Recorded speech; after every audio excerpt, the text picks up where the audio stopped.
1982 ਤੋਂ ਲੈ ਕੇ 1984 ਜਿਸ ਦਿਨ ਇਹ ਅਟੈਕ ਹੁੰਦਾ ਹੈ ਉਦੋਂ ਤੱਕ ਅਸੀਂ ਉੱਥੇ ਅੰਦਰ ਹੀ ਨਾਲ ਸਾਂ। ਹੋਰ ਸਾਡੀਆਂ ਡਿਊਟੀਆਂ ਨਹੀਂ ਸੀ ਹੁੰਦੀਆਂ, ਸਾਡੀ ਗੁਰਬਾਣੀ ਪੜ੍ਹਨ ਦੀ ਕੀਰਤਨ ਕਰਨ ਦੀ ਹੀ ਡਿਊਟੀ ਹੋਇਆ ਕਰਦੀ, ਲੇਕਿਨ ਰਹਿੰਦੇ ਅਸੀਂ ਸੰਤਾਂ ਦੇ ਕੋਲ ਹੀ ਸਾਂ। 1 ਜੂਨ ਨੂੰ ਜਿਹੜੀ ਇਹ ਗੋਲੀ ਚੱਲੀ ਹੈ ਉੱਪਰ ਮੋਰਚਿਆਂ ਦੇ ਵਿੱਚ ਚੱਲਦੀ ਰਹੀ ਆ, ਲੇਕਿਨ ਥੱਲੇ ਪ੍ਰਕਰਮਾਂ ਦੇ ਵਿੱਚ ਕੋਈ ਖਾਸ ਗੋਲੀ ਨਹੀਂ ਸੀ ਵੱਜੀ। ਉਸ ਦਿਨ ਪ੍ਰਕਰਮਾਂ ਵਿੱਚ ਕੋਈ ਨੁਕਸਾਨ ਨਹੀਂ ਸੀ ਹੋਇਆ। ਕੁਝ ਸੰਗਤਾਂ ਨੇ ਆਣ ਕੇ ਦੱਸਿਆ ਕਿ ਬਾਹਰ ਮਿਲਟਰੀ ਬਹੁਤ ਹੀ ਜ਼ਿਆਦੀ ਆ ਗਈ ਆ, 4 ਸਵੇਰੇ ਘੇਰਾ ਪਾ ਲਿਆ ਹੈ ਤੇ ਉਦੋਂ ਇਸ ਤਰ੍ਹਾਂ ਨਹੀਂ ਸੀ ਲੱਗ ਰਿਹਾ ਕਿ ਇਹ ਤੋਪਾਂ ਦੇ ਨਾਲ ਅਟੈਕ ਕਰਨਗੇ। ਇਸ ਤਰ੍ਹਾਂ ਮਹਿਸੂਸ ਹੁੰਦਾ ਸੀ ਕਿ ਇਹ ਅੰਦਰ ਵੜ ਕੇ ਆਣ ਕੇ ਫੜਨ ਦੀ ਕੋਸ਼ਿਸ਼ ਕਰਨਗੇ। ਤੇ ਸੰਤ ਬੜੇ ਇਸ ਗੱਲੋਂ ਫਿਕਰਮੰਦ ਹੋ ਗਏ ਤੇ ਨਾਲ ਹੀ ਉਹਨਾਂ ਕਿਹਾ, ਕਹਿੰਦੇ ਵੀ ਜਿੰਨੇ ਵੀ ਸਿੰਘ ਆਪਣੇ ਕੀਰਤਨ ਕਰ ਸਕਦੇ ਆ ਨਾ, ਸਾਰੇ ਕੀਰਤਨੀਆਂ ਨੂੰ ਅੰਦਰ ਲੈ ਜਾਓ ਤੇ ਅੰਦਰਲਾ ਕੀਰਤਨ ਨਹੀਂ ਬੰਦ ਹੋਣਾ ਚਾਹੀਦਾ ਜਿੰਨਾ ਚਿਰ ਆਪਣੇ ਵਿੱਚ ਸਵਾਸ ਹੈਗੇ ਨੇ। ਮਹਾਰਾਜ ਦੀ ਮਰਿਆਦਾ ਨਾ ਬੰਦ ਹੋਵੇ, ਕੀਰਤਨ ਨਾ ਬੰਦ ਹੋਵੇ, ਤੁਸੀਂ ਅੰਦਰ ਹੀ ਰਹਿਣਾ ਉਹਨਾਂ ਚਿਰ। ਜੇ ਤੁਹਾਨੂੰ ਕੋਈ ਲੋੜ ਆ ਤੇ ਇੱਥੋਂ ਛੋਲਿਆਂ ਦੀ ਬੋਰੀ ਲੈ ਜਾਓ, ਅੰਦਰ ਜਾ ਕੇ ਜਿਹੜੇ ਸਿੰਘ ਹੈਗੇ ਆ ਛੋਲੇ ਛਕਦੇ ਰਹਿਣ, ਹਰ ਕੀ ਪੌੜੀ ਤੋਂ ਜਲ ਛਕ ਲਿਓ, ਲੇਕਿਨ ਕੀਰਤਨ ਦੀ ਸੇਵਾ ਜਿਹੜੀ ਆ ਇਹ ਅਖੀਰ ਤੇ ਸਵਾਸਾਂ ਤੱਕ ਆਪਣੀ ਚੱਲਣੀ ਚਾਹੀਦੀ ਆ।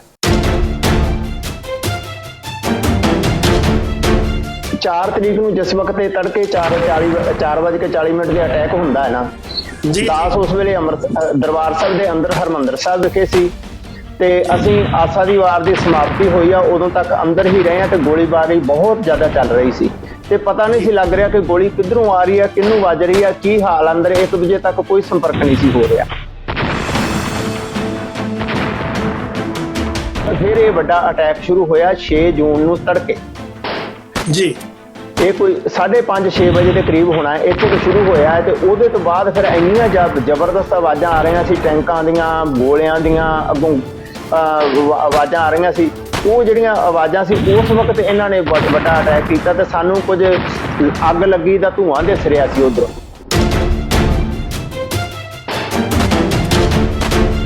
ਜਨਰਲ ਸ਼ਵੇਕ ਸਿੰਘ ਜੀ ਬਹੁਤ ਮਾਣ ਦੇ ਨਾਲ ਕਿਹਾ ਕਰਦੇ ਸਨ ਕਿ ਅਸੀਂ ਕਿਸੇ ਹਾਲ ਵਿੱਚ ਮਿਲਟਰੀ ਦੇ ਕਾਬੂ ਨਹੀਂ ਆ ਸਕਦੇ, ਕਿਉਂਕਿ ਉਹ ਤੇ ਕਾਨੂੰਨ ਦੀ ਗੱਲ ਕਰਦੇ ਸੀ, ਜਿਹੜੇ ਕਾਨੂੰਨ ਵਿੱਚ ਰਹਿ ਕੇ ਉਹਨਾਂ ਨੇ ਦੇਸ਼ ਦੀ ਸੇਵਾ ਕੀਤੀ ਸੀ। ਉਹ ਕਹਿੰਦੇ ਨਾ ਅੰਦਰ ਟੈਂਕ ਆ ਸਕਦੇ ਨੇ, ਨਾ ਤੋਪਾਂ ਆ ਸਕਦੀਆਂ, ਫੌਜ ਨੂੰ ਅਸੀਂ ਗੋਲੀਆਂ ਨਾਲ ਅੰਦਰ ਵੜਨ ਨਹੀਂ ਦੇਵਾਂਗੇ ਤੇ ਅਸੀਂ ਬੜੀ ਸੁਰੱਖਿਅਤ ਥਾਂ ਤੇ ਬੈਠੇ ਹੋਏ ਹਾਂ। ਪਰ ਹੋਇਆ ਉਸ ਤੋਂ ਉਲਟ ਕੇ ਜਦੋਂ ਇਹਨਾਂ ਨੇ ਇੰਨੀ ਘਿਨੌਣੀ ਕਾਰਵਾਈ ਕੀਤੀ ਕਿ ਬੰਬਾਂ ਤੋਂ ਹੀ ਸ਼ੁਰੂਆਤ ਕੀਤੀ।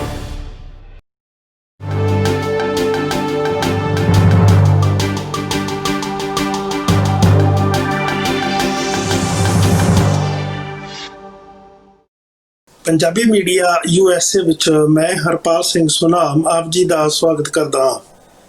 ਅੱਜ ਅਸੀਂ ਆਪ ਜੀ ਨੂੰ ਇੱਕ ਐਸੇ ਵਿਸ਼ੇਸ਼ ਸ਼ਖਸੀਅਤ ਨਾਲ ਮਿਲਾਨ ਜਾ ਰਹੇ ਹਾਂ। ਮੇਰੀ ਮੁਰਾਦ ਹੈ ਭਾਈ ਸਰਵਣ ਸਿੰਘ ਜੀ ਜੋ ਕਿ ਕੈਨੇਡਾ ਨਿਵਾਸੀ ਨੇ, ਉਹਨਾਂ ਦੇ ਨਾਲ।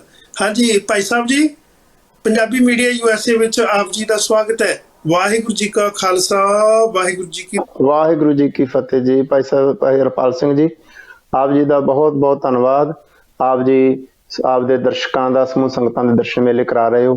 ਭਾਈ ਸਾਹਿਬ ਜੀ, ਸਭ ਤੋਂ ਪਹਿਲੇ ਆਪ ਜੀ ਆਪਣੇ ਪਿਛੋਕੜ ਬਾਰੇ ਸੰਗਤਾਂ ਨੂੰ ਜਾਣਕਾਰੀ ਦਿਓ ਕਿ ਆਪ ਜੀ ਦਾ ਜਨਮ ਤੇ ਆਪ ਜੀ ਕਿਹੜੇ ਨਗਰ ਤੋਂ ਬਿਲੋਂਗ ਕਰਦੇ ਹੋ ਇੰਡੀਆ ਦੇ ਵਿੱਚੋਂ।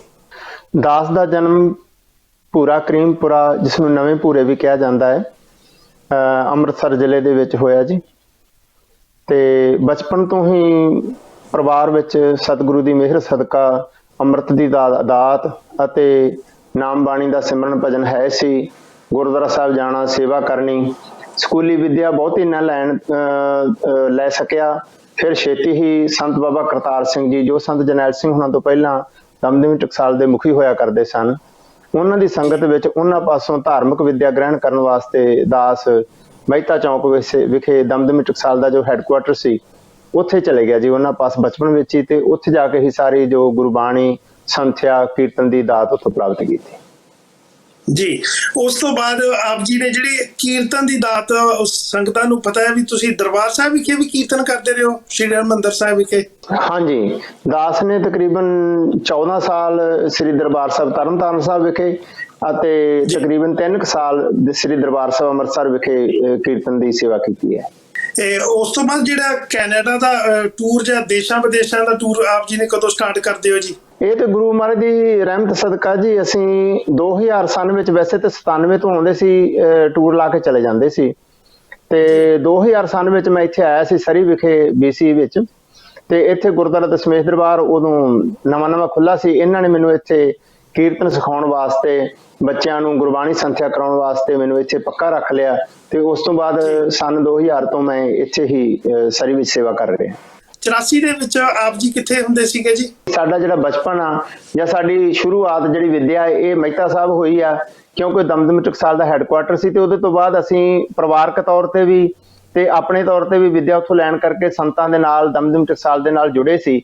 ਜਿਸ ਵਕਤ ਸੰਤ ਬਾਬਾ ਜਰਨੈਲ ਸਿੰਘ ਜੀ ਇੱਥੇ ਮੋਰਚਾ ਲਾਉਂਦੇ ਨੇ, ਉਸ ਵਕਤ ਦਾਸ ਦੀ ਨਾਲ ਜਥੇ ਦੇ ਵਿੱਚ ਡਿਊਟੀ ਹੋਇਆ ਕਰਦੀ ਸੀ ਸੰਤਾਂ ਦੇ ਨਾਲ ਕੀਰਤਨ ਕਰਨ ਦੀ। ਮੈਂ ਤਬਲਾ ਵਜਾਉਂਦਾ ਸੀ ਉਦੋਂ ਨਾਲ, ਤੇ ਜਿਹੜਾ ਸੰਤਾਂ ਦਾ ਜਥਾ ਹੁੰਦਾ ਸੀ ਉਹਦੇ ਨਾਲ ਅਸੀਂ ਕੀਰਤਨ ਕਰਦੇ ਸੀ। ਸੰਤ ਬਾਅਦ ਚ ਕਥਾ ਕਰਦੇ ਸੀ ਉਦੋਂ ਬਾਹਰ ਪਿੰਡਾਂ ਵਿੱਚ ਵਿਚਰ ਕੇ।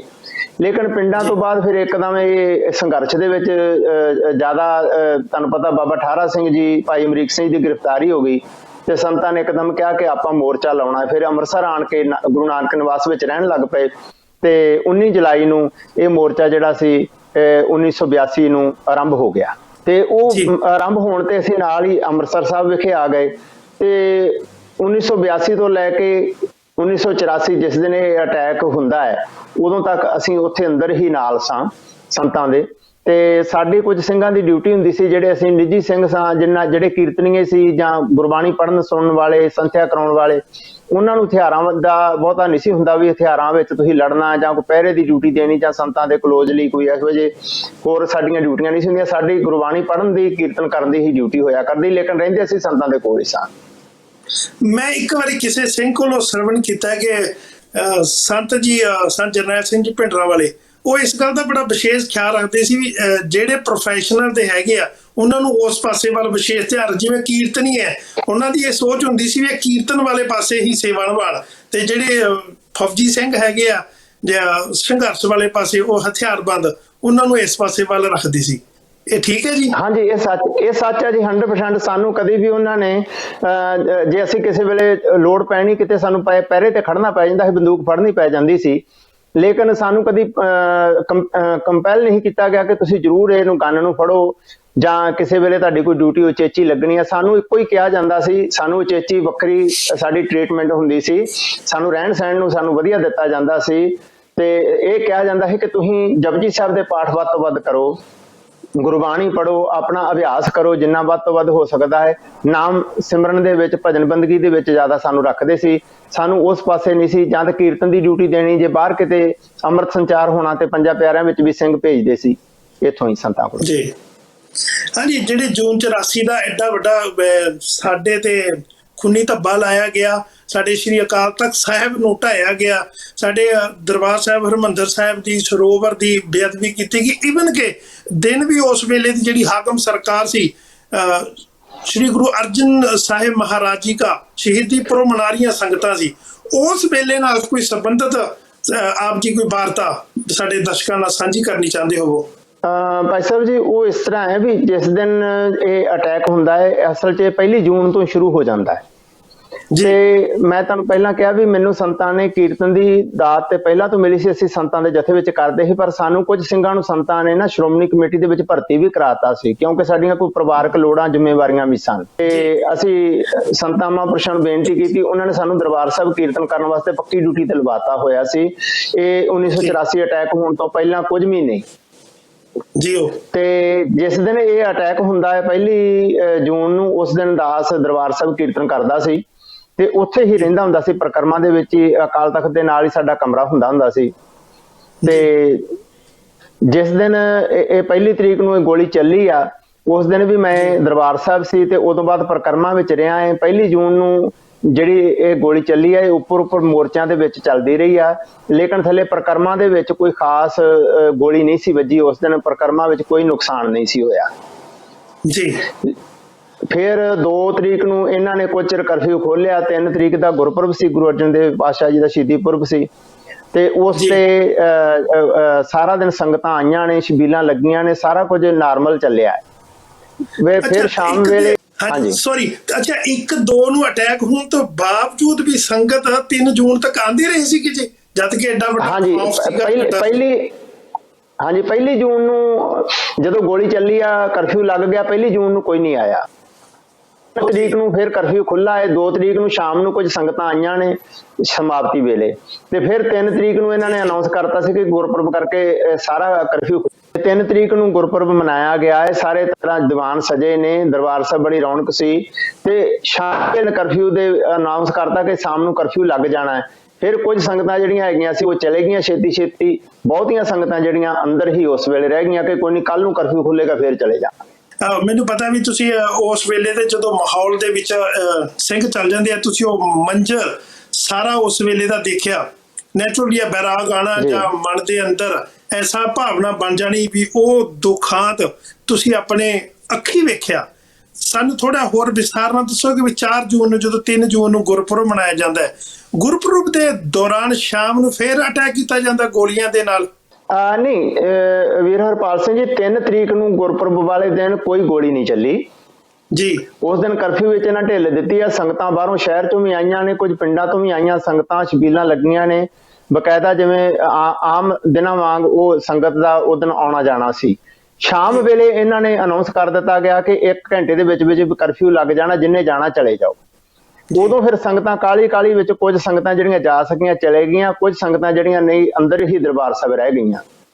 ਇਹ 3 ਤਰੀਕ ਰਾਤ ਨੂੰ ਜਦੋਂ ਕਰਫਿਊ ਲੱਗ ਜਾਂਦਾ ਹੈ ਤੇ ਸੰਤਾਂ ਨੇ ਸਾਰੇ ਸਿੰਘਾਂ ਨੂੰ, ਜਿਹੜੇ ਨੇੜੇ ਦੇ ਨਜ਼ਦੀਕੀ ਸਿੰਘ ਸਨ, ਉਹਨਾਂ ਨੂੰ ਇਕੱਠਿਆਂ ਕਰਕੇ ਇਹ ਮੀਟਿੰਗ ਕੀਤੀ ਤੇ ਦੱਸਿਆ ਕਿ ਅੱਜ ਜਿਹੜਾ ਹੁਣ ਕਰਫਿਊ ਲੱਗਾ ਹੈ ਇਹਨਾਂ ਨੇ ਅਟੈਕ ਕਰਨਾ ਹੈ। ਸੰਤਾਂ ਨੂੰ ਇਹ ਰਿਪੋਰਟ ਪਹੁੰਚ ਚੁੱਕੀ ਸੀ ਤੇ ਬੜੇ ਸਾਵਧਾਨ ਹੋ ਕੇ ਰਾਤ ਨੂੰ, ਜਿਹੜੀ 3 ਤੇ 4 ਤਰੀਕ ਦੀ ਰਾਤ ਸੀ, ਬੜੀ ਸਾਵਧਾਨ ਹੋ ਕੇ ਪ੍ਰਕਰਮਾਂ ਦੇ ਵਿੱਚ ਵੀ ਹਰ ਇੱਕ ਜਗ੍ਹਾ ਪਹਿਰਾ ਦਿੱਤਾ ਗਿਆ ਕਿ ਕਿਸੇ ਪਾਸਿਓਂ ਫੌਜ ਦਾਖਲ ਨਾ ਹੋ ਜਾਵੇ ਕਿਤੇ ਜੀ। ਸੋ 4 ਤਰੀਕ ਨੂੰ ਮੈਨੂੰ ਯਾਦ ਆ ਕਿ ਅਸੀਂ ਅੰਮ੍ਰਿਤ ਵੇਲੇ ਦਰਬਾਰ ਸਾਹਿਬ ਜਿਹੜੇ 3 ਪਹਿਰੇ ਦੀ ਸੇਵਾ ਕਰਨ ਜਾਇਆ ਕਰਦੇ ਸੀ, ਅਸੀਂ ਸੇਵਾ ਕਰਨ ਗਏ ਆ। ਸੇਵਾ ਕਰਕੇ ਮੈਂ ਪ੍ਰਕਰਮਾ ਕਰਨ ਗਿਆ ਤੇ ਸਿੰਘਾਂ ਨੇ ਹੀ ਪ੍ਰਕਰਮਾ ਕਰਨ ਤੋਂ ਰੋਕ ਦਿੱਤਾ ਕਿ ਵੀ ਤੁਸੀਂ ਪ੍ਰਕਰਮਾ ਨਾ ਕਰੋ, ਅੱਜ ਤੁਸੀਂ ਅੰਦਰ ਬਹਿ ਕੇ ਬਾਣੀ ਪੜੋ, ਕਿਉਂਕਿ ਪਤਾ ਨਹੀਂ ਕੀ ਹੋ ਸਕਦਾ ਹੈ। ਤੇ ਅਸੀਂ ਦੁਬਾਰਾ ਦਰਬਾਰ ਸਾਹਿਬ ਮੈਂ ਚਲੇ ਗਿਆ। ਦਰਬਾਰ ਸਾਹਿਬ 4:30 ਵਜੇ ਸੱਚੇ ਪਾਤਸ਼ਾਹ ਦੀ ਪਾਲਕੀ ਆਈ ਆ ਜੀ, ਪ੍ਰਕਾਸ਼ ਹੋਇਆ। ਹੁਕਮਨਾਮੇ ਤੋਂ ਬਾਅਦ 4:40 ਤੇ ਜਦੋਂ ਸਿੰਘ ਸਾਹਿਬ ਨੇ ਹੁਕਮਨਾਮੇ ਦੀ ਫਤਿਹ ਬੁਲਾਈ ਆ, ਗਿਆਨੀ ਸੋਹਣ ਸਿੰਘ ਜੀ ਉਦੋਂ ਗ੍ਰੰਥੀ ਹੋਇਆ ਕਰਦੇ ਸਨ ਦਰਬਾਰ ਸਾਹਿਬ ਦੇ, ਉਹਨਾਂ ਨੇ ਹੁਕਮਨਾਮਾ ਲਿਆ ਹੈ ਤੇ ਹੁਕਮਨਾਮੇ ਦੀ ਸਮਾਪਤੀ ਦੇ ਨਾਲ ਹੀ ਇੱਕਦਮ ਵੱਡੇ ਬੰਬਾਂ ਦੀ ਆਵਾਜ਼ ਆਈ ਆ ਤੇ ਇੱਕ ਧਰਤੀ ਕੰਬ ਗਈ ਆ। ਅਸੀਂ ਉੱਪਰ ਦਰਬਾਰ ਸਾਹਿਬ ਦੇ ਦੂਜੀ ਮੰਜ਼ਿਲ ਤੇ ਸੀ ਤੇ ਜਿਹੜੀਆਂ ਖਿੜਕੀਆਂ ਨੇ ਐ ਖੜਕਣ ਲੱਗ ਪਈਆਂ ਬੜੀ ਜ਼ਬਰਦਸਤ। ਸਾਰਿਆਂ ਨੇ ਖਿੜਕੀਆਂ ਬੰਦ ਕੀਤੀਆਂ, ਗਰਮੀ ਦੇ ਦਿਨ ਸਨ ਤੇ ਪਰ ਗੋਲੀ ਬਹੁਤ ਚੱਲਣ ਲੱਗ ਪਈ 4 ਚਫੇਰਿਓਂ ਉਸ ਵੇਲੇ। ਸੋ ਸਾਰਿਆਂ ਨੇ ਇਹ ਮਹਿਸੂਸ ਕੀਤਾ ਕਿ ਹੁਣ ਅਸਲੀ ਅਟੈਕ ਜਿਹੜਾ ਹੈ ਇਹ ਸ਼ੁਰੂ ਹੋ ਗਿਆ। ਇਹ ਵਾਰਨ ਕੀਤਾ ਕਿ ਅਸੀਂ ਪਹਿਲੇ ਕੋਈ ਅਨਾਉਂਸਮੈਂਟ ਕੀਤੀ ਗਈ ਸੀ ਵੀ ਅਸੀਂ ਅਟੈਕ ਕਰਾਂਗੇ, ਜਾਂ ਕੋਈ ਇਸ ਤਰ੍ਹਾਂ ਦੀ ਵਾਰਨਿੰਗ ਦਿੱਤੀ ਗਈ ਸੀ ਕਿ ਨਹੀਂ ਜੀ? ਨਹੀਂ ਜੀ, ਇਸ ਤਰ੍ਹਾਂ ਦੀ ਕੋਈ ਵਾਰਨਿੰਗ ਨਹੀਂ ਸੀ, ਲੇਕਿਨ ਸੰਤਾਂ ਨੂੰ ਜਾਂ ਸਿੰਘਾਂ ਨੂੰ ਅੰਦਾਜ਼ਾ ਜ਼ਰੂਰ ਹੋ ਗਿਆ ਸੀ ਕਿ ਜਿਹੜਾ ਹੁਣ ਮਿਲਟਰੀ ਇੰਨੀ ਬਾਹਰ ਇਕੱਠੀ ਹੋ ਗਈ ਆ, ਇਹਨਾਂ ਨੇ ਆਪਣੇ ਆਪ 'ਚ ਤੋਪਾਂ ਬੀੜ ਲੀਆਂ ਨੇ, ਗੰਨਾਂ ਬੀੜ ਲੀਆਂ ਨੇ, ਦਿਸ ਰਹੀਆਂ ਸਨ। ਕੁਝ ਸੰਗਤਾਂ ਨੇ ਆਣ ਕੇ ਦੱਸਿਆ ਕਿ ਬਾਹਰ ਮਿਲਟਰੀ ਬਹੁਤ ਹੀ ਜ਼ਿਆਦੀ ਆ ਗਈ ਆ, 4 ਸਵੇਰੇ ਘੇਰਾ ਪਾ ਲਿਆ ਹੈ। ਤੇ ਉਦੋਂ ਇਸ ਤਰ੍ਹਾਂ ਨਹੀਂ ਸੀ ਲੱਗ ਰਿਹਾ ਕਿ ਇਹ ਤੋਪਾਂ ਦੇ ਨਾਲ ਅਟੈਕ ਕਰਨਗੇ। ਇਸ ਤਰ੍ਹਾਂ ਮਹਿਸੂਸ ਹੁੰਦਾ ਸੀ ਕਿ ਇਹ ਅੰਦਰ ਵੜ ਕੇ ਆਣ ਕੇ ਫੜਨ ਦੀ ਕੋਸ਼ਿਸ਼ ਕਰਨਗੇ। ਤੇ ਸਿੰਘਾਂ ਨੇ ਇਸ ਹਿਸਾਬ ਨਾਲ ਅੱਗੋਂ ਤਿਆਰੀ ਕੀਤੀ ਸੀ ਵੀ ਅਸੀਂ ਜੇ ਆਏ ਤੇ ਅੱਗੋਂ ਗੋਲੀਆਂ ਦੇ ਨਾਲ ਭੁੰਨ ਦਾਂਗੇ ਵੀ ਇਹਨਾਂ ਨੂੰ ਅੰਦਰ ਨਹੀਂ ਵੜਨ ਦੇਵਾਂਗੇ। ਪਰ ਇਹਨਾਂ ਨੇ ਉਹਦੇ ਉਲਟ ਕਾਨੂੰਨੀ ਕਾਰਵਾਈ ਕੀਤੀ ਕਿ ਇਹਨਾਂ ਪਹਿਲਾਂ ਮੋਰਚਿਆਂ ਦੇ ਉੱਤੇ ਗੋਲਾਬਾਰੀ ਕਰਕੇ ਮੋਰਚੇ ਢਾਏ ਜੀ। ਸਿੰਘ ਮੋਰਚੇ ਛੱਡ ਕੇ ਥੱਲੇ ਪ੍ਰਕਰਮਾਂ 'ਚ ਆ ਗਏ। ਪ੍ਰਕਰਮਾਂ 'ਚ ਦੁਬਾਰਾ ਮੋਰਚੇ ਬੰਦੀ ਕਰਨੀ ਪਈ। ਫਿਰ ਇਹਨਾਂ ਤੋਂ ਜਦੋਂ ਪ੍ਰਕਰਮਾਂ ਵਿੱਚ ਦਾਖਲ ਨਹੀਂ ਹੋਇਆ ਗਿਆ, ਫਿਰ ਇਹਨਾਂ ਨੇ ਇਸ ਤਰ੍ਹਾਂ ਅੱਗੇ ਜਾ ਕੇ ਉਹ ਜਿਵੇਂ ਲਿਖਦੇ ਨੇ ਜਾਂ ਦੱਸਦੇ ਨੇ, ਫਿਰ ਇਹਨਾਂ ਟੈਂਕ ਵਾੜੇ ਤੇ ਸੋ ਟੈਂਕ ਵਾੜ ਕੇ ਫਿਰ ਇਹਨਾਂ ਅਖੀਰ ਤੇ ਘੋਰ ਬੇਅਦਬੀ ਕਰਕੇ ਸਿੰਘਾਂ ਨੂੰ ਸ਼ਹੀਦ ਕਰਕੇ ਤੇ ਸੰਤਾਂ ਨੂੰ ਉੱਥੋਂ ਇਹਨਾਂ ਨੇ ਆਪਦੇ ਆਪ ਸ਼ਹੀਦ ਕਰਕੇ ਤੇ ਇਹਨਾਂ ਨੇ ਲਾਸ਼ ਲੈ ਕੇ ਗਏ ਸਨ।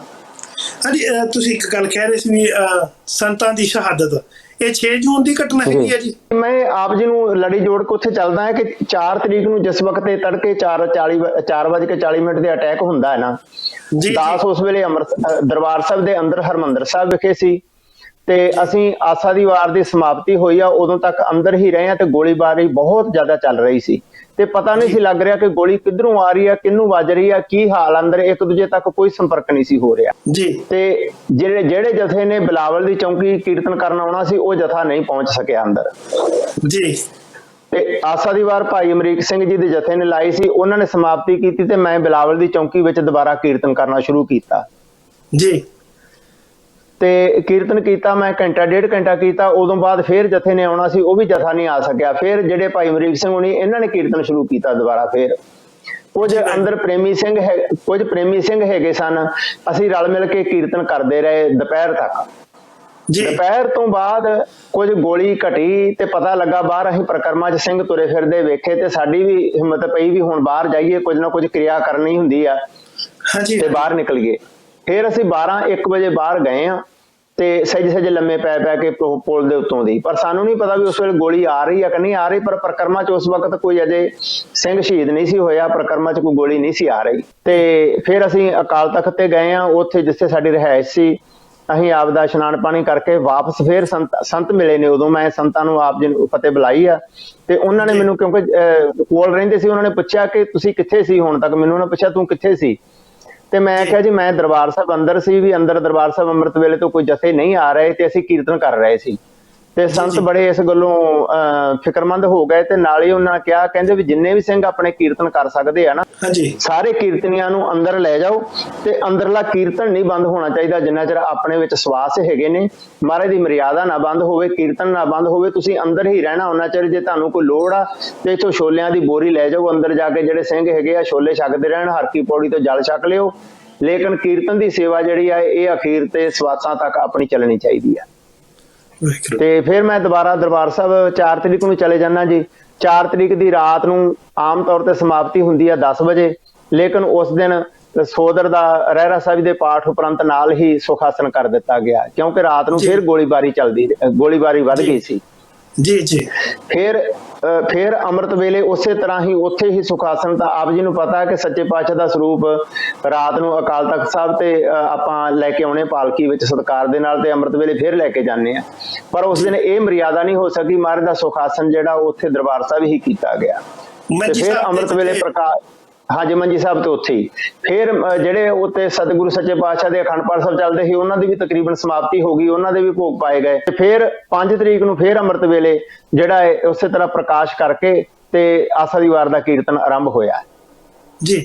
ਤੇ 5 ਤਰੀਕ ਨੂੰ ਸਾਰਾ ਦਿਨ ਹੀ ਕੀਰਤਨ ਚੱਲਿਆ, ਪਰ 5 ਤਰੀਕ ਨੂੰ ਜਥੇ ਹੋਰ ਵੀ ਆ ਗਏ ਸਨ, ਜਿਵੇਂ ਭਾਈ ਸੁਰਿੰਦਰ ਸਿੰਘ ਜੀ ਜੋਧਪੁਰੀ ਆ, ਜਾਂ ਹੋਰ ਜਿਹੜੇ ਪ੍ਰਕਰਮਾਂ ਦੇ ਵਿੱਚ ਨੇੜੇ ਤੇੜੇ ਜਥੇ ਰਹਿੰਦੇ ਸਨ, ਉਹ ਸਾਰੇ ਹੀ, ਕਿਉਂਕਿ ਸਾਰਿਆਂ ਨੂੰ ਪਤਾ ਲੱਗ ਗਿਆ ਵੀ ਅੰਦਰ ਕੀਰਤਨ ਚੱਲ ਰਿਹਾ ਹੈ ਤੇ ਪ੍ਰਕਰਮਾਂ ਵਿੱਚ ਥੋੜਾ ਬਹੁਤ ਥੰਮਲਿਆਂ ਦੇ ਉਹਲੇ ਲੋਕ ਕੇ ਲੰਮੇ ਪੈ ਕੇ ਦਰਬਾਰ ਸਾਹਿਬ ਤੱਕ ਸਾਰਿਆਂ ਦਾ ਪਿਆਰ ਸੀ, ਆਪੋ ਆਪਣੀ ਹਾਜ਼ਰੀ ਲਵਾਉਣੀ ਚਾਹੁੰਦੇ ਸੀ।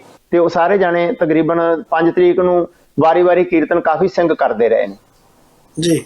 ਤੇ ਉਹਦੇ ਵਿੱਚ ਦਾਸ ਨੇ ਫਿਰ 5 ਤਰੀਕ ਨੂੰ ਘੱਟ ਹਾਜ਼ਰੀ ਭਰੀ ਆ, 4 ਤਰੀਕ ਨੂੰ ਜ਼ਿਆਦਾ ਚਰਸੀ ਕੀਤਾ, ਕਿਉਂਕਿ 4 ਤਰੀਕ ਨੂੰ ਘੱਟ ਜਥੇ ਆਏ ਸੀ, 5 ਤਰੀਕ ਨੂੰ ਜ਼ਿਆਦਾ ਆਏ ਸੀ। ਤੇ 5 ਤਰੀਕ ਸ਼ਾਮ ਨੂੰ ਜਦੋਂ ਦੇਖਿਆ ਵੀ ਅੰਦਰ ਹੁਣ ਫਿਰ ਸੋਦਰ ਦਾ ਸ਼ਾਮ ਦਾ ਰਹਿਰਾ ਸਾਹਿਬ ਦਾ ਪਾਠ ਸ਼ੁਰੂ ਹੋ ਗਿਆ, ਤੇ ਉਦੋਂ ਭਾਈ ਪ੍ਰੀਤਮ ਸਿੰਘ ਜੀ ਸਾਰੋਂ ਹੁਣ ਇੱਥੇ ਨਿਊਯਾਰਕ ਰਹਿ ਰਹੇ ਨੇ, ਤੇ ਉਹ ਨੇਤਰਹੀਣ ਸਨ, ਬਲਾਈਂਡ ਰਾਗੀ ਸਨ, ਤੇ ਬੜੇ ਗੁਰਮੁਖ ਪਿਆਰੇ ਸਨ। ਉਹ ਵੀ ਪ੍ਰਕਰਮਾਂ 'ਚ ਉਹਨਾਂ ਦੀ ਰਿਹਾਇਸ਼ ਸੀ, ਉਹ ਵੀ ਦਰਬਾਰ ਸਾਹਿਬ ਕੀਰਤਨ ਕਰਨ ਵਾਸਤੇ ਆਏ। ਤੇ ਉਹਨਾਂ ਨੇ ਹਾਜ਼ਰੀ ਲਵਾ ਕੇ ਤੇ ਮੈਨੂੰ ਕਹਿੰਦੇ ਵੀ ਮੈਨੂੰ ਵਾਪਸ ਨਾ ਮੇਰੇ ਘਰ ਛੱਡ ਆਓ, ਕਿਉਂਕਿ ਵੀ ਮੇਰੇ ਬੱਚੇ ਇਕੱਲੇ ਨੇ ਘਰੇ, ਤੇ ਉਤੋਂ ਮਾਹੌਲ ਉਹੋ ਜਿਹਾ ਤੇ ਉਹ ਡਰਦੇ ਹੋਣਗੇ, ਤੇ ਮੈਂ ਉਹਨਾਂ ਕੋਲੇ ਜਾਣਾ ਜੀ। ਮੈਂ ਉਹਨਾਂ ਦੀ ਬਾਹ ਫੜ ਕੇ 5 ਤਰੀਕ ਸ਼ਾਮ ਨੂੰ ਦਰਬਾਰ ਸਾਹਿਬ ਤੋਂ ਵਾਪਸ ਅਸੀਂ ਦਰਸ਼ਨ ਡਿਓੜੀ ਤੋਂ ਜਿੱਧਰ ਕੜਾਹ ਪ੍ਰਸ਼ਾਦ ਬਣਦਾ ਇਸ ਪਾਸੇ ਨੂੰ ਹੋ ਕੇ ਪ੍ਰਕਰਮਾ ਵਿੱਚ ਦੀ, ਤੇ ਜਿਹੜੀ ਅੱਗੇ ਬਾਬਾ ਸਵਾਇਆ ਸਿੰਘ ਜੀ ਦੀ ਛਬੀਲ ਆਉਂਦੀ ਆ ਗੁੱਠ ਦੇ ਵਿੱਚ, ਉਸ ਛਬੀਲ ਤੱਕ ਪਹੁੰਚੇ ਆ ਭਾਈ ਪ੍ਰੀਤਮ ਸਿੰਘ ਸਾਰੋਂ ਤੇ ਮੈਂ। ਇਹ ਸ਼ਾਮ ਦਾ ਟਾਈਮ ਸੀ, ਕੋਈ 8:30 ਵਜੇ ਦਾ। ਉਸ ਵੇਲੇ ਕੁਸਮਸਾ ਜਿਹਾ ਹੋ ਜਾਂਦਾ ਗਰਮੀਆਂ ਦੇ ਵਿੱਚ, ਜੂਨ ਦੇ ਦਿਨਾਂ ਦੇ ਵਿੱਚ ਰਹਿਰਾ ਸਾਹਿਬ ਦਾ ਪਾਠ ਹੋ ਰਿਹਾ ਸੀ। ਤੇ ਉਹ ਉਸ ਵੇਲੇ ਉੱਥੇ ਪਹੁੰਚੇ ਤੇ ਉਹਨਾਂ ਦੇ ਬੱਚੇ ਉੱਪਰੋਂ ਘਰ ਤੋਂ ਥੱਲੇ ਆ ਚੁੱਕੇ ਸਨ ਤੇ ਰੋ ਰਹੇ ਸਨ ਬਹੁਤ, ਉਹਨਾਂ ਨੂੰ ਵਿਚਾਰਿਆਂ ਨੂੰ ਡਰ ਲੱਗ ਰਿਹਾ ਸੀ, ਛੋਟੇ ਬੱਚੇ ਸਨ ਉਹਨਾਂ ਦੇ।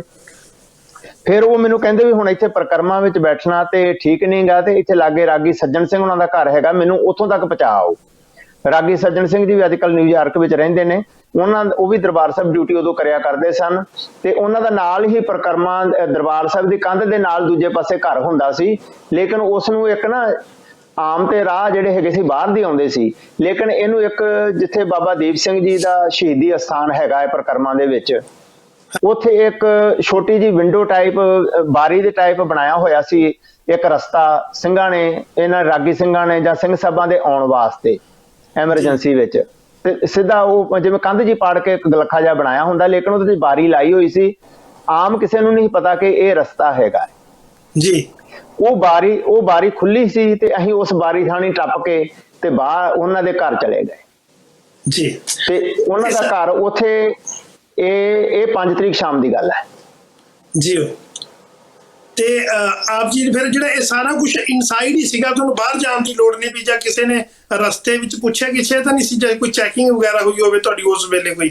ਨਹੀਂ ਦੇਖੋ, ਇੱਥੋਂ ਤੱਕ ਤੇ ਮੈਂ ਤੁਹਾਨੂੰ ਦੱਸ ਰਿਹਾ ਵੀ ਜਦੋਂ ਬਾਰੀ ਟੱਪਿਆ ਉਦੋਂ ਤੱਕ ਤੇ ਦਰਬਾਰ ਸਾਹਿਬ ਦੇ ਅੰਦਰ ਸੀ ਤੇ ਦਰਬਾਰ ਸਾਹਿਬ ਦੇ ਅੰਦਰ ਤੇ ਸਿੰਘ ਤਕਰੀਬਨ ਇੱਕ ਦੂਜੇ ਨੂੰ ਜਾਣਦੇ ਸੀ, ਸਾਡਾ ਪਤਾ ਸੀ ਇੱਕ ਦੂਜੇ ਨੂੰ, ਤੇ ਕੋਈ ਇਹੋ ਜਿਹੀ ਗੱਲ ਨਹੀਂ। ਉਦੋਂ ਇੱਕ ਸਿੰਘ ਸ਼ਹੀਦ ਹੋਇਆ ਸੀ, ਅਸੀਂ ਜਦੋਂ ਬਾਬਾ ਦੀਪ ਸਿੰਘ ਦੀ ਗੁੱਟ 'ਚ ਆਏ ਆ, ਇੱਥੇ ਅਸਥਾਨ ਤੇ ਆਏ, ਤੇ ਇੱਕ ਸਿੰਘ ਸ਼ਬੀਲ ਤੇ ਸ਼ਹੀਦ ਹੋਇਆ ਸੀ, ਉਹ ਭਾਈ ਰਾਮ ਸਿੰਘ ਸੀ, ਉਹ ਵੀ ਟਕਸਾਲ ਦਾ ਸਿੰਘ ਸੀ ਜੀ।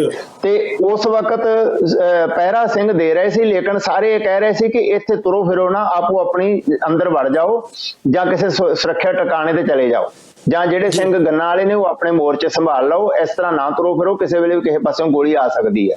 ਇੱਕ ਦੂਜੇ ਨੂੰ ਸਾਵਧਾਨ ਕੀਤਾ ਜਾ ਰਿਹਾ ਸੀ। ਪਰ ਅਸੀਂ ਉਹ ਫਿਰ ਬੱਚਿਆਂ ਨੂੰ ਲੈ ਕੇ ਉਧਰ ਜਦੋਂ ਉਹ ਕੰਧ ਟੱਪ ਕੇ ਅਸੀਂ ਉਹਦੇ ਵਿੱਚ ਦੀ ਬਾਰੀ ਵਿੱਚ ਦੀ ਤੇ ਅਗਲੇ ਪਾਸੇ ਰਾਗੀ ਸੱਜਣ ਸਿੰਘ ਉਹਨਾਂ ਦੇ ਘਰ ਚਲੇ ਗਏ ਆ, ਤੇ ਉੱਥੇ ਜਾ ਕੇ ਫਿਰ ਅਸੀਂ ਰਾਤ ਜਿਹੜੀ ਆ ਉਹ ਬੜੀ ਮੁਸ਼ਕਲ ਦੇ ਨਾਲ ਕੱਟੀ ਹੈ, ਕਿਉਂਕਿ ਰਾਤ ਨੂੰ ਜਿਹੜਾ ਉਧਰੋਂ 8 ਵਜੇ ਅਸੀਂ ਨਿਕਲਦੇ ਆ ਬਾਹਰ, ਤੇ ਉਧਰੋਂ ਰਾਤ ਨੂੰ 8 ਵਜੇ ਅਟੈਕ ਸ਼ੁਰੂ ਹੋ ਜਾਂਦਾ ਹੈ ਲੰਗਰ ਦੇ ਉੱਤੇ।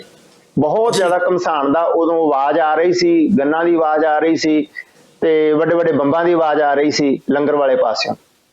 ਕੁਝ ਸਿੰਘ ਉਦੋਂ ਸਾਨੂੰ ਉੱਥੇ ਮਿਲੇ ਆਣ ਕੇ, ਉਹਨਾਂ ਨੇ ਦੱਸਿਆ ਕਿ ਵੀ ਹੁਣ ਅੰਦਰ ਨਾ ਵਾਪਸ ਜਾਇਓ, ਅੰਦਰ ਫੌਜ ਦਾਖਲ ਹੋ ਚੁੱਕੀ ਹੈ ਜੀ। ਤੇ ਫਿਰ 5 ਤਰੀਕ ਦੀ ਰਾਤ ਜਿਹੜੀ ਹੈਗੀ ਸੀ, ਅਸੀਂ ਉਹ ਭਾਈ ਸੱਜਣ ਸਿੰਘ ਉਹਨਾਂ ਦੇ ਘਰੇ ਕੱਟੀ ਆ। ਕੁਝ ਸਿੰਘ ਹੋਰ ਵੀ ਜਿਹੜੇ ਸਾਨੂੰ ਜਾਣਦੇ ਸੀ, ਦਰਬਾਰ ਸਾਹਿਬ ਦੇ ਮੁਲਾਜ਼ਮ ਸੀ ਜਾਂ ਸੰਤਾਂ ਦੇ ਸਿੰਘ ਸੀ, ਕੁਝ ਬੀਬੀਆਂ ਸਿੰਘਣੀਆਂ ਸਨ ਜਿਹੜੀਆਂ ਅੰਦਰ, ਉਹ ਵੀ ਇਸੇ ਰਸਤੇ ਰਾਹੀਂ ਅਸੀਂ ਨਿਕਲੇ ਸੀ। ਇਸੇ ਰਸਤੇ ਰਾਹੀਂ ਘੱਟੋ ਘੱਟ 20-25 ਜਾਣੇ ਅਸੀਂ ਨਿਕਲ ਕੇ ਤੇ ਇੱਧਰ ਆ ਗਏ ਸੀ ਜੀ। ਤੇ ਇੱਥੇ ਆਣ ਕੇ ਫਿਰ ਰਾਤ ਨੂੰ ਤੁਹਾਨੂੰ ਪਤਾ ਹੀ ਆ ਵੀ ਨੀਂਦ ਤੇ ਕੀ ਆਉਣੀ ਸੀ, ਤੇ ਉਸ ਵਕਤ ਤੇ ਜਿਵੇਂ ਸਾਰਿਆਂ ਦੇ ਮਨ ਦੇ ਵਿੱਚ ਅਸੀਂ ਭਾਰੀ ਕਿ ਇਹ ਹੋ ਕੀ ਰਿਹਾ ਹੈ, ਵੀ ਇਸ ਤਰੀਕੇ ਨਾਲ ਤੇ ਸਾਡਾ ਦਰਬਾਰ ਸਾਹਿਬ ਸਾਡਾ ਸਾਰਾ ਕੁਝ ਮਲਗਾ ਮੇਟ ਕਰ ਦੇਣਗੇ, ਪਰ ਅਸੀਂ ਕਰ ਕੁਝ ਨਹੀਂ ਸਕਦੇ ਸੀ। ਫਿਰ ਪਰਮੇਸ਼ਰ ਅੱਗੇ ਅਰਦਾਸ ਹੀ ਸੀ, ਰਾਤ ਸਾਰੀ ਬਾਣੀ ਪੜ੍ਹਦੇ ਰਹੇ, ਸ਼ਬਦਾਂ ਦਾ ਜਾਪ ਕਰਦੇ ਰਹੇ, ਚੌਕੀ ਸਾਹਿਬ ਦੇ ਪਾਠ ਕਰਦੇ ਰਹੇ। ਰਾਤ ਨੂੰ ਤਕਰੀਬਨ 2 ਵਜੇ ਤੱਕ ਗੋਲਾਬਾਰੀ ਬਹੁਤ ਜ਼ਬਰਦਸਤ ਚੱਲ ਰਹੀ ਸੀ, ਲੇਕਿਨ ਉਸ ਵਕਤ ਤੋਂ ਬਾਅਦ ਫਿਰ ਥੋੜੀ ਗੋਲਾਬਾਰੀ ਇੱਕਦਮ ਘਟ ਗਈ, ਆਵਾਜ਼ ਘਟ ਗਈ ਗੋਲੀਆਂ ਦੀ। ਤੇ ਫਿਰ ਅੰਦਰ ਇਹਨਾਂ ਨੇ ਪਾਣੀ ਬੱਤੀ ਬੰਦ ਕੀਤਾ ਹੋਇਆ ਸੀ, ਸਾਡੇ ਕੋਲ ਪਾਣੀ ਨਹੀਂ ਸੀ, ਅੰਦਰ ਮੁੱਕ ਗਿਆ ਸੀ। ਫਿਰ ਸਿੰਘ ਕਹਿੰਦੇ ਕਿ ਬਾਹਰ ਜਿਹੜਾ ਬਿਜਲੀ ਪਾਣੀ ਇਹ ਕਦੋਂ ਬੰਦ? 5 ਤਰੀਕ ਨੂੰ ਪਾਣੀ ਬੱਤੀ ਹੈ ਨਹੀਂ ਸੀ ਜਦੋਂ, ਇਹ ਕਹਿੰਦੇ 4 ਤਰੀਕ 3-4 ਤਰੀਕ ਤੋਂ ਬੰਦ ਕਰਤਾ ਸੀ ਇਹ ਜੀ। ਜਿਹੜਾ ਸਭ ਤੋਂ ਵੱਡਾ ਤਗੜਾ ਹੱਲਾ ਕੀਤਾ ਜਾਂਦਾ ਹੈਗਾ ਤਖਤ ਸ੍ਰੀ ਅਕਾਲ ਤਖਤ ਸਾਹਿਬ ਨੂੰ ਢਹਿ ਦੀ ਕੀਤਾ ਜਾਂਦਾ, ਇਹ ਘਟਨਾ 5 ਦੀ ਹੈ ਕਿ 6 ਦੀ ਹੈ ਜੀ? ਮੈਂ 5 ਤਰੀਕ ਰਾਤ ਨੂੰ ਅਸੀਂ ਜਲ ਲਿਆਇਆ, ਉਹਨਾਂ ਬੱਚਿਆਂ ਨੂੰ ਬੀਬੀਆਂ ਨੂੰ ਛਕਾਇਆ ਹੈ, ਤੇ ਮੁੜ ਕੇ ਅਸੀਂ ਉੱਥੇ ਬਰਾਂਡੇ ਵਿੱਚ ਹੀ ਪੈ ਗਏ ਆ ਉੱਥੇ। ਇਹ ਰਾਤ 5 ਤਰੀਕ ਦੀ ਰਾਤ ਦੀ ਤੜਕੇ ਦੀ ਗੱਲ ਕਰ ਰਿਹਾ ਮੈਂ। 5 ਤਰੀਕ ਤੜਕੇ ਫਿਰ 6 ਵਜੇ ਸਾਡੀ ਮਤਲਬ ਜਾਗ ਖੁੱਲੀ ਆ, ਕਿਉਂਕਿ ਅਸੀਂ ਰਾਤ ਸਾਰੀ ਜਾਗਦੇ ਰਹੇ ਸੀ, ਇੱਕਦਮ ਉਬੜਵਾਏ ਉੱਠੇ, ਢੋਲ ਆ ਕੇ ਪਏ ਹੋਏ ਸੀ। ਤੇ ਉਸ ਵਕਤ ਫਿਰ ਇਹ ਵੱਡਾ ਅਟੈਕ ਸ਼ੁਰੂ ਹੋਇਆ 6 ਜੂਨ ਨੂੰ ਤੜਕੇ ਜੀ।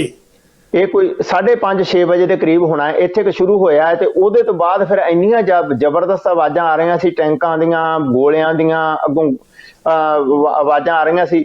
ਉਹ ਜਿਹੜੀਆਂ ਆਵਾਜ਼ਾਂ ਸੀ, ਉਸ ਵਕਤ ਇਹਨਾਂ ਨੇ ਵੱਡਾ ਅਟੈਕ ਕੀਤਾ, ਤੇ ਸਾਨੂੰ ਕੁਝ ਅੱਗ ਲੱਗੀ ਦਾ ਧੂੰਆਂ ਦਿਸ ਰਿਹਾ ਸੀ ਉਧਰੋਂ, ਤੇ ਇੱਕ ਦੂਜੇ ਨਾਲ ਅਸੀਂ ਸਾਂਝਾ ਕਰਦੇ ਸੀ ਵੀ ਇਹ ਕਿਹੜੇ ਪਾਸਿਓਂ ਆਵਾਜ਼ ਆ ਰਹੀ ਹੈ, ਕਿਹੜੇ ਪਾਸੇ ਧੂੰਆਂ ਆ ਰਿਹਾ ਹੈ, ਕਿਹੜੇ ਪਾਸੇ ਕੀ ਹੋ ਰਿਹਾ। ਪਰ ਕੰਧ ਓਲੇ ਪ੍ਰਦੇਸ਼ ਸੀ, ਪਤਾ ਨਹੀਂ ਲੱਗ ਰਿਹਾ ਵੀ ਕੰਧ ਓਲੇ ਅੱਗੇ ਕੀ ਹੋ ਰਿਹਾ ਜੀ। ਤੇ ਅਸੀਂ 6 ਜੂਨ ਦੇ ਦੁਪਹਿਰ ਤੱਕ 1-1:30 ਵਜੇ ਤੱਕ ਅਸੀਂ ਉੱਥੇ ਹੀ ਰਹੇ, ਉਸੇ ਘਰ ਵਿੱਚ ਹੀ। 1-1:30 ਵਜੇ ਇੱਕ ਮਾਤਾ ਨੇ ਆਣ ਕੇ ਸਾਨੂੰ ਦੱਸਿਆ ਕਿ ਬਾਹਰ ਕਰਫਿਊ ਖੁੱਲ ਗਿਆ ਤੇ ਦੁਨੀਆ ਜਿਹੜੀ ਆ ਬਾਹਰ ਬਾਜ਼ਾਰਾਂ ਵਿੱਚ ਨਿਕਲੀ ਆ ਤੇ ਆਪੋ ਆਪਣੇ ਸੁਰੱਖਿਅਤ ਟਿਕਾਣਿਆਂ ਵੱਲ ਨੂੰ ਜਾ ਰਹੀ ਹੈ, ਤੇ ਤੁਸੀਂ ਵੀ ਨਿਕਲ ਜਾਓ, ਇੱਥੇ ਪਤਾ ਨਹੀਂ ਜਿੱਥੇ ਤੁਸੀਂ ਬੈਠੇ ਆ ਇੱਥੇ ਪਤਾ ਨਹੀਂ ਬੰਬ ਆਣ ਕੇ ਵੱਜੇ ਤੇ ਤੁਹਾਡਾ ਕੋਈ ਨੁਕਸਾਨ ਹੋ ਸਕਦਾ ਹੈ। ਤੇ ਇਸ ਕਰਕੇ ਫਿਰ ਅਸੀਂ ਜਿੰਨੇ ਵੀ ਹੈਗੇ ਸੀ ਉੱਥੇ ਅੰਦਰ ਬੈਠੇ ਸਿੰਘ ਸਿੰਘਣੀਆਂ ਬੱਚੇ, ਅਸੀਂ ਸਾਰੇ ਉੱਥੋਂ ਨਿਕਲ ਕੇ ਬਾਜ਼ਾਰ ਵਿੱਚ ਦੀ ਇਧਰ ਬਾਬਾ ਟੱਲ ਸਾਹਿਬ ਵੱਲ ਨੂੰ ਤੇ ਸ਼ਹੀਦਾਂ ਸਾਹਿਬ ਵੱਲ ਨੂੰ ਅਸੀਂ ਫਿਰ ਚਲੇ ਗਏ। ਉੱਥੇ ਫਿਰ ਜਿਵੇਂ ਜਿਵੇਂ ਕਿਸੇ ਦਾ ਟਿਕਾਣਾ ਹੈਗਾ ਇਹ ਘਰਾਂ ਦੇ ਵਿੱਚ ਉਧਰ ਨੂੰ ਹਰ ਇੱਕ ਨੇ ਆਪਣਾ ਆਪਣਾ ਨਾਲ ਕਿਸੇ ਦੇ ਸੁਰੱਖਿਅਤ ਥਾਂ ਤੇ ਚਲੇ ਗਏ। ਜਦੋਂ ਸੰਤਾਂ ਦੀ ਸ਼ਹਾਦਤ ਹੁੰਦੀ ਹੈ, ਤੁਹਾਨੂੰ ਇਸ ਦੀ ਖਬਰ ਜਿਹੜੀ ਹੈ ਕਦੋਂ ਪ੍ਰਾਪਤ ਹੁੰਦੀ ਹੈ ਵੀ ਸੰਤ ਜੀ ਸ਼ਹਾਦਤ ਪੀ ਚੁੱਕੇ ਆ ਜੀ, ਸ਼ਹਾਦਤ ਦਾ ਜਾਮ? ਦੇਖੋ ਜੀ, ਅੰਦਰ ਨਾਲੋਂ ਤੇ ਜਿਹੜਾ ਮੇਰਾ ਨਿੱਜੀ ਸੰਪਰਕ ਸੀ ਜਾਂ ਜਿਹੜਾ ਅੱਖਾਂ ਦਾ ਸੰਪਰਕ ਸੀ, ਉਹ ਤੇ ਜਦੋਂ ਮੈਂ ਉਹ ਬਾਰੀ ਟੱਪ ਕੇ ਅਸੀਂ ਬਾਹਰ ਨੂੰ ਗਏ ਆ 5 ਤਰੀਕ ਸ਼ਾਮ ਨੂੰ, ਉਸ ਵਕਤ ਤੋਂ ਬਾਅਦ ਅੰਦਰ ਦੀ ਖਬਰ ਮੈਨੂੰ ਆਮ ਵਾਂਗ ਹੀ ਮਿਲੀ ਹੈ, ਜਿਵੇਂ ਰੇਡੀਓ ਰਾਹੀਂ ਜਾਂ ਕੋਈ ਸਿੰਘ ਕੁਝ ਮਿਲੇ ਨੇ ਉਹਨਾਂ ਨੇ ਕੁਝ ਦੱਸਿਆ, ਵਰਨਾ ਸਾਡਾ ਅੰਦਰ ਦੇ ਨਾਲ ਸੰਪਰਕ ਕੋਈ ਨਹੀਂ ਸੀ।